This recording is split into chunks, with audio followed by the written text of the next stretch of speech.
15 ans et déjà dans la cour des grands. Au plan local, il a tout remporté dans ses catégories d'âge. À 10 ans, il s'impose à l'Océania devant les 12 ans avant de s'envoler pour la France. Au début, j'ai eu un peu de mal à m'intégrer parce que voilà, je suis Tahiti. C'est quoi le plus difficile pour toi quand tu es là-bas? C'est l'éloignement, Bah, c'est la mentalité? Il y a la famille, travail, ouais. il y a le climat, il y a déjà tu quittes le Fénois. Franchement, c'était très dur au début. 2 ans au pôle France Tennis avec les meilleurs nationaux. Maintenant en pôle espoir régional, le jeune Gillian grandit loin de sa famille. Le fait qu'il soit parti à l'âge de 12 ans, quitter le cocon familial et partir en métropole pour faire son tennis, ça a été un peu dur. Mais on l'a accompagné, on a fait le maximum, c'était vraiment pas évident.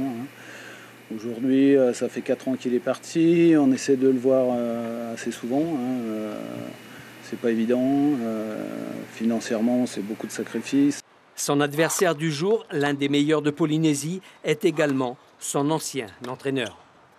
Il a fait de belles performances dans sa jeunesse aussi et plus il grandissait et plus il avait des progrès, il faisait des progrès, il savait quasiment tout faire à l'âge de 10-11 ans.